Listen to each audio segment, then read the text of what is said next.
Hello viewers, আজকে আমি করব নিরামিষ বাঁধাকপির তরকারি। বাঁধাকপি তরকারি করার জন্য আমি বাঁধাকপিটাকে একদম সরু সরু করে কুচিয়ে নিয়েছি আর আলুগুলোকে টুকরো টুকরো করে কেটে নিয়েছি।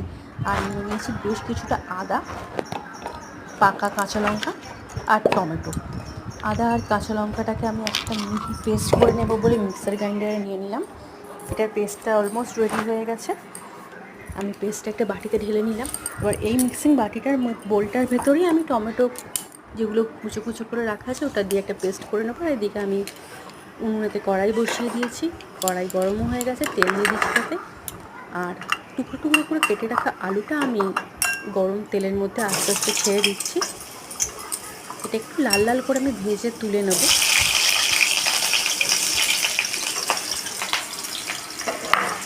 ওইদিকে আমার সমস্ত মশলা তো প্রায় রেডি হয়ে গেছে।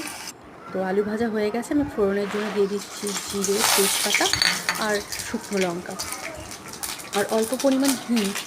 হিংটা দিলে নিরামিষ বাঁধাকপির টেস্টটা সম্পূর্ণভাবে পাল্টে যায়। মা ঠাকুমারা বলে থাকেন যে, মানে ঠাকুমার কাছেই মেনলি শুনেছি, হিং দিলে নাকি এই বাঁধাকপির টেস্টটা অনেকটা হয় ভোগের বাড়ির যে বাঁধাকপিটা আমরা খাই সেরকম মানে ভোগের বাঁধাকপির মতো টেস্ট লাগে হিংটা দিলে। তো সেই কারণে ফোড়নে আমি হিং দেবো।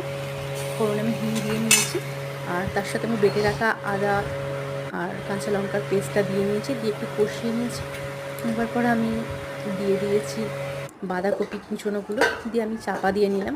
একটু মজার জন্য ওয়েট করবো, বাঁধাকপিটা মজে একটু নেমে এসছে। আমি ওপরে দিয়ে দিলাম টমেটোর পেস্টটাকে দিয়ে এবার ভালো করে আমি বাঁধাকপিটা নিচ থেকে উপর অবধি নাড়িয়ে নিচ্ছি।